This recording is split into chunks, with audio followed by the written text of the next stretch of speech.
শ্ৰদ্ধা আৰু সংগ্ৰামী অভিনন্দন যাচিলোঁ। শ্ৰদ্ধাৰ শিক্ষাগুৰুসকল, বিশেষ এটা কথাৰ কাৰণে এই ভিডিঅ'টো প্ৰস্তুত কৰিলোঁ। আমি জানো যে আমি 2023 চন তাৰপিছত 24 চনত আমি অনশনৰ কাৰ্যসূচী লৈছোঁ। সমান্তৰালভাৱে আৰু বহুকেইটা দিছপুৰ ঘেৰাও কাৰ্যসূচী লৈছোঁ বা অন্যান্য যিমানবিলাক কাৰ্যসূচী লৈছোঁ, এই কাৰ্যসূচীবিলাকৰ কোনে বিৰোধিতা কৰি ঘৰত আছিল আমি শিক্ষকসকলে গম পাওঁ। আৰু এটা কথা কৈছোঁ, যোৱাকালি এগৰাকী মহিলাৰ এটি ভিডিঅ' দেখিলোঁ, ইউটিউবত ভিডিঅ'। মই তাতে উল্লেখ কৰিছে যে ড্ৰপ শিক্ষকসকলে হৰমোহন বৰাৰ ইমান দিন হৰমোহন বৰাৰ চৰণত পৰি আছিল। তাৰপিছত কিছুদিন আগত এটা ভিডিঅ' দেখিলোঁ, এই মহিলাগৰাকীয়ে মাননীয় মুখ্যমন্ত্ৰী মহোদয়ৰ শালীনতাত হাত দিছে, চৰিত্ৰত হাত দি কথা কৈছে। আমি বঞ্চিত বা লাঞ্ছিত প্ৰতাৰিত এই অপাঠিকৃত শিক্ষক কৰ্মচাৰীসকলে বহু সময়ত চৰকাৰখন বা মাননীয় হিমন্ত বিশ্ব শৰ্মা মহোদয়ক আমি বহু ধৰণৰ গালি পাৰিছোঁ, অভিশাপ দিছোঁ বা যেনেধৰণৰ আমি দাবীটো বিচাৰিছোঁ, কিন্তু শালীনতাত কোনোদিন হাত দিয়া নাই। এজন শিক্ষক বা শিক্ষয়িত্ৰী হিচাপে শালীনতাটো বজাই ৰখাটো আমাৰ সকলোৰে দৰকাৰ। যিহেতু এজন ৰাজ্যৰ মুখ্যমন্ত্ৰী, তেখেতক আমি শালীনতা বজাই কথা ক'ব লাগিব। আৰু এই ক্ষেত্ৰত মই আপোনালোকক এটা কথা কওঁ, 2022 চনৰ 20 অক্টোবৰ যেতিয়া আমাৰ মুখ্যমন্ত্ৰী মহোদয়ৰ লগত আমাৰ এখন আলোচনা হৈছিল, এই আলোচনাৰ আগমুহূৰ্তলৈ এই মহিলাগৰাকী, তেওঁৰ লগত থকা যিগৰাকী মহিলা, তাক প্ৰজেক্ট কৰি তেখেতে ড্ৰপ সন্থা বুলি চিঞৰি আছে, এই মহিলা দুগৰাকী কাৰ চৰণত পৰি আছিল, কাৰ চৰণত ধৰি মাননীয় মুখ্যমন্ত্ৰী মহোদয়ৰ ওচৰলৈ গৈছিল, এই কথাখিনি একবাৰ ভাবিব লাগে। আৰু সেই মানুহজনৰ চৰণত ধৰি মুখ্যমন্ত্ৰীৰ ওচৰলৈ গৈ মুখ্যমন্ত্ৰীৰ ওচৰৰ লগত এটা ফটো উঠাৰ পিছতে তেওঁলোকে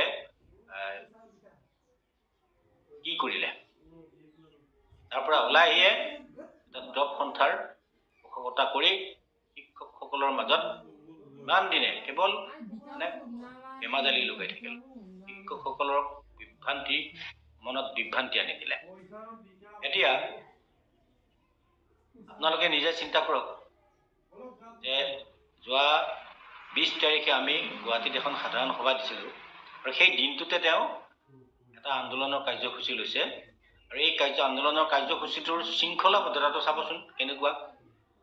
এগৰাকী নেতা হিচাপে বা শিক্ষয়িত্ৰী হিচাপে যিখিনি শালীনতা থাকিব লাগে এইখিনি আছে নেকি? এজন মুখ্যমন্ত্ৰীয়ে এই লিডাৰগৰাকীক কেতিয়া গুৰুত্ব দিব? যেতিয়া তেখেতৰ নেতৃত্বটো সঠিক হ'ব। আৰু তেওঁ জানে, মুখ্যমন্ত্ৰীয়েও জানে যে এই দুগৰাকী মহিলা কাৰ লগত তেওঁৰ ওচৰলৈ গৈছিল, আৰু তাৰ পিছৰ পৰা তেওঁলোকে কি কৰি আছে, এই কথাটো চৰকাৰৰ নখদৰ্পণত আছে। তাৰপিছত এই মহিলাগৰাকীৰ উদ্দেশ্য কি, এই কথাখিনি চৰকাৰে গম নোপোৱাকৈ থকা নাই। সকলোবিলাক খবৰ চৰকাৰৰ ওচৰত আছে। বাৰু যি নহওক, মই আপোনালোকক এটা কথাই ক'ম, মই কাকো আন্দোলনত নাযাব এই কথাখন নকওঁ, কিন্তু আন্দোলনলৈ যোৱাৰ বা আন্দোলন কৰিলেও কাৰ নেতৃত্বত আন্দোলন কৰিলে আপোনালোকৰ ন্যায্যপ্ৰাপ্তি হ'ব বা আমাৰ ন্যায্যপ্ৰাপ্তি হ'ব, এইটো আপোনালোকৰ বিচাৰ্য বিষয়। এগৰাকী যদি শিক্ষয়িত্ৰী হয়, যদি এজন মুখ্যমন্ত্ৰীক যদি কয় যে আমি গালত চুমা দিব নোৱাৰোঁ কাৰণে আমাক পাতি শিক্ষণ কৰা নাই, এনেকুৱা ধৰণৰ যদি কথা মুখ্যমন্ত্ৰী কয়, তাৰপিছত মুখ্যমন্ত্ৰীজনে এই মহিলাগৰাকীক কিমান সন্মান দিব, সেইটো আপোনালোকে নিজে বিচাৰ্য কৰক। এনেকুৱা এজনী নেত্ৰীৰ নেতৃত্বত আপোনালোকে যদি ভাবিছে আমি আমাৰ ন্যায্যতা পাম, এয়াও আপোনালোকৰ বিচাৰ্য বিষয়, মই বাধা নিদিওঁ। এতিয়া মোৰ প্ৰশ্নটো হ'ল যে শ্ৰদ্ধাৰ শিক্ষাগুৰুসকলেও এটা কথা অনুধাৱন কৰিব লাগে যে 2020 চনৰ 20 অক্টোবৰৰ আগলৈকে এই দুগৰাকী মহিলা কাৰ চৰণত আছিল, কাৰ চৰণত ধৰি মুখ্যমন্ত্ৰীৰ ওচৰলৈ গৈছিল, মুখ্যমন্ত্ৰীৰ লগত এটা ফটো উঠাৰ তেওঁলোকৰ ভাগ্য ঘটিছিল, সৌভাগ্য হৈছিল, আৰু এই ফটোটোকে মূলধন কৰি লৈ তেওঁলোকে বৰ্তমানলৈকে কি কৰি আছে, এইটো এটা মানে আপোনালোকলৈ মেলি দিয়া এটা প্ৰশ্ন। ইয়াৰ পিছত আমাৰ কথাখিনি আমি ক'ব বিচাৰিছোঁ সদৌ অসম অপাধিকৃত শিক্ষক কৰ্মচাৰী সংস্থাই। আমি এই সংস্থাটো LPৰ পৰা কলেজলৈকে লগতে 2013 চন আৰু 2021 চনত বঞ্চিত শিক্ষক কৰ্মচাৰী সকলোবোৰে মিলি এই সংস্থাটো আমাৰ উদ্দেশ্য সকলো পৰ্যায়ৰ শিক্ষক আৰু শিক্ষানুষ্ঠানৰ বাৰ্ষিকীকৰণ। এতিয়া মাননীয় মুখ্যমন্ত্ৰী মহোদয়ে হৰমোহন বৰাৰ লগত আলোচনা কৰি হৰমোহন বৰাৰ শ্ৰুতলিপি মতে তেওঁলোকে কেবিনেটত সিদ্ধান্ত লোৱা নাই বা কেবিনেটত আলোচনা কৰা নাই। আমি এতিয়াও আলোচনাৰ কাৰণে আমি উদ্গ্ৰীৱ হৈ আছোঁ। আমি ইতিমধ্যে যিখন কেবিনেট সাব কমিটি আছে এই কমিটিখনৰ লগত এটা আনুষ্ঠানিক আলোচনাৰ পোষকতা কৰি চৰকাৰৰ লগত যোগাযোগ কৰি আছোঁ। আৰু এতিয়ালৈকে মই কিন্তু ব্যক্তিগতভাৱে তেওঁলোকক কাককে লগ কৰা নাই। এইকাৰণে লগ কৰা নাই যে আমি আনুষ্ঠানিকভাৱে যিহেতু আলোচনা কৰিম আৰু ব্যক্তিগতভাৱে আলোচনা কৰাৰ কোনো যুক্তিযুক্ত নাই। ইতিমধ্যে আমি আমাৰ মেমৰেণ্ডাম যিমানবিলাক মেমৰেণ্ডাম আমাৰ সচিবালয়ত আছে এই আটাইবিলাক মেমৰেণ্ডামত LP টু কলেজ 2013 চনত ড্ৰপ আৰু 2021 চনত ড্ৰপৰ গোটেই কথাখিনি সন্নিৱিষ্ট আছে। তাতে এই দুগৰাকীয়ে নজনাটো একো ডাঙৰ কথা নহয়, কাৰণ মুখ্যমন্ত্ৰীক লগ কৰাৰ দিনৰ পৰাই তেওঁলোকে বেলেগকৈ এখন মানে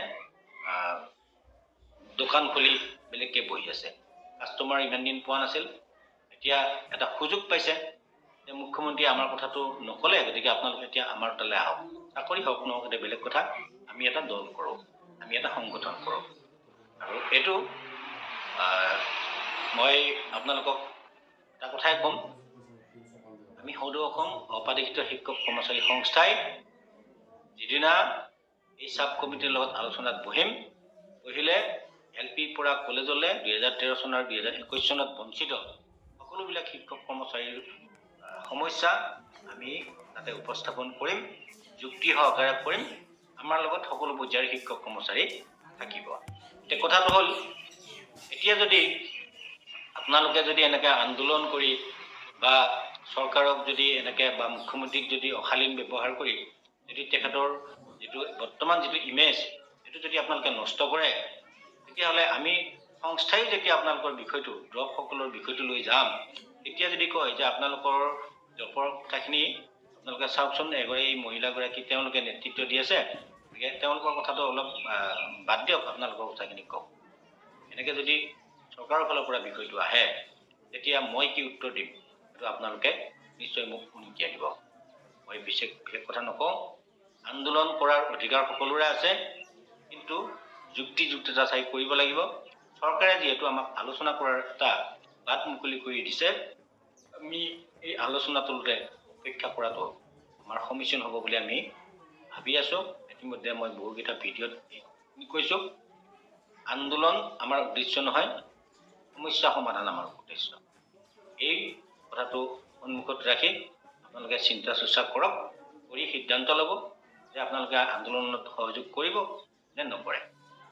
এই কথাখিনি মই যদিও অলপমান আওপকীয়াকৈ কথাখিনি কৈছোঁ, মই কোনোদিন কোনো মানুহকে এতিয়ালৈকে মোক বিৰোধিতা কৰি সন্থা কৰা বা আমাৰ সংস্থাৰ বিৰোধিতা কৰি সন্থা কৰা যিকোনো কাৰ্যসূচীত যাবৰ কাৰণে মই এতিয়ালৈকে কাকো বাধা দিয়া নাই। মই ব্যক্তিগতভাৱেও কাকো বাধা দিয়া নাই আৰু ছ'চিয়েল মিডিয়া বা আনুষ্ঠানিকভাৱে কাকো বাধা দিয়া নাই। সদায় আপোনালোকে নিজে এজন শিক্ষক হিচাপে বিবেচনা কৰিব যে কেনেকুৱা নেতাৰ নেতৃত্বত আপোনালোকে পাব। মুখ্যমন্ত্ৰীক যদি অশালীন ব্যৱহাৰ কৰে, চৰিত্ৰত মানে কালিমাখানি যদি কথা কয়, তেতিয়া সেই নেত্ৰীগৰাকীয়ে জানো চৰকাৰখনৰ পৰা মুখ্যমন্ত্ৰীৰ পৰা অকণমান গুৰুত্ব পাব। ধন্যবাদ।